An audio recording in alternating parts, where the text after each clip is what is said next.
ఇప్పుడు రేవంత్ రెడ్డి అభివృద్ధిలో కష్టపడాలన్నా సంక్షేమంలో కష్టపడాలన్నా పోటీ పడాలన్నా ఇప్పుడు కేసీఆర్ తోటి అభివృద్ధిలో పోటీ పడాలన్నా సంక్షేమంలో పోటీ పడాలన్నా ఇప్పుడు మీరు అన్న దాంట్లో నేను మొన్న ఈ మధ్య చూసిన నవ్వు వచ్చింది నాకు. ఆయన ఎవరితో పోటీ పడుతుండు?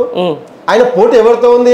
ఆంధ్రప్రదేశ్ ముఖ్యమంత్రితో పోటీ పడతాను, చంద్రబాబు నాయుడుతో పోటీ పడతాను అంటున్నాడు.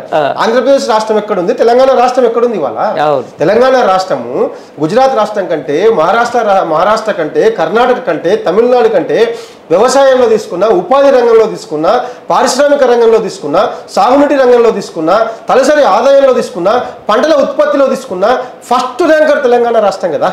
మరి తెలంగాణ రాష్ట్రానికి ముఖ్యమంత్రి అయిన నీవు ఏదో గ్రహచారంతోనో ఏదో రకరకాల ఈక్వేషన్లు కలిసి వచ్చో దురదృష్టమో అదృష్టమో నువ్వు అయినావు.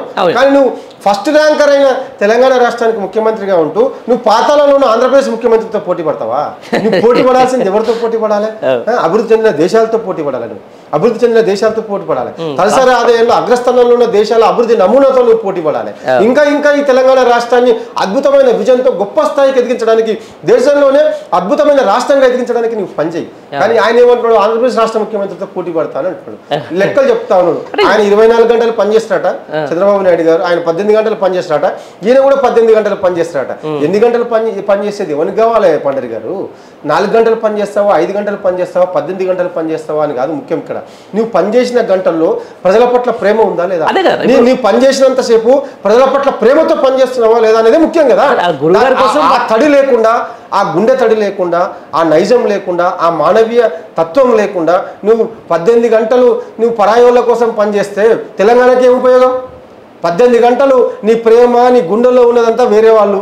నువ్వు వాళ్ళని గుండెల్లో పెట్టుకొని పరాయి ప్రాంతం కోసం 18 గంటలు పనిచేస్తే, కుట్రలతోని పాచికలతోని 18 గంటలు పనిచేస్తే తెలంగాణకి ఏమైనా లాభం అవుతుందా? తెలంగాణకి నష్టం చేసే పనే కదా అది.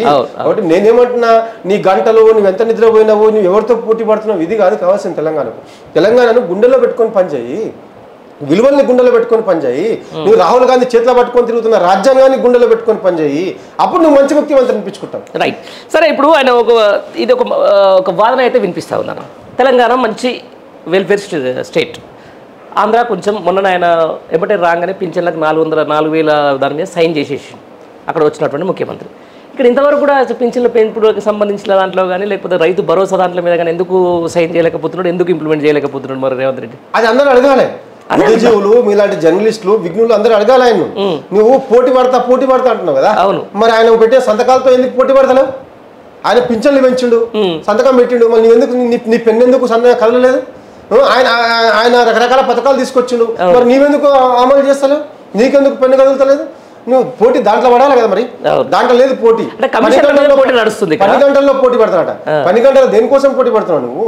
ఫిరాయింపులు చేయడానికి, పార్టీ ఫిరాయింపుల కోసం, డబ్బులు ఢిల్లీకి తరలించడం కోసం, ఇట్లాంటి వాటి కోసం నువ్వు కష్టపడుతున్నావా? తెలంగాణ రాష్ట్రాల్లో నువ్వు ఇచ్చిన హామీలు అమలు చేయడం కోసం పోటీ పడాలి కదా. నువ్వు నీ మేనిఫెస్టోని అమలు చేయడం కోసం పోటీ పడాలి కదా. మహిళలు ఎదురు చూస్తా ఉన్నారు కదా పండరి గారు. ఇంటి ప్రతి మహిళకి ఇస్తా ఉన్నారు 2,500 కోసం మహిళలు ఎదురు చూస్తా ఉన్నారు కదా. మరి ఆ మహిళలకు 2,500, ప్రతి ఇంటి మహిళకు 2,500 ఇవ్వవాను. కళ్యాణ లక్ష్మిని పెంచిస్తున్నావు కదా, తులం బంగారం ఇస్తా ఉన్నావు కదా. మహిళా లోకం తులం బంగారంకు 1,00,000 రూపాయలతో పాటు రేవంత్ రెడ్డి ఇస్తా అన్న తులం బంగారం కోసం ఎదురు చూస్తూ ఉన్నారు కదా. మరి అది ఇవ్వవాను. 500 గ్యాస్ సిలిండర్ ఇస్తా అన్నావు కదా, అది ఇవ్వవాను ఇంటింటికి. ఇవాళ ఈ రైతు బంధుని 15,000 చేసి ఇస్తా అన్నావు. రైతు కూలీలకు కూడా ఇస్తా అన్నావు. రైతులకు మాత్రమే కాదు, రైతు కూలీలకు ఇస్తా అన్నావు. నువ్వు మరి రైతు కూలీలకు కూడా నువ్వు ఇవ్వవు 15,000 చేసి?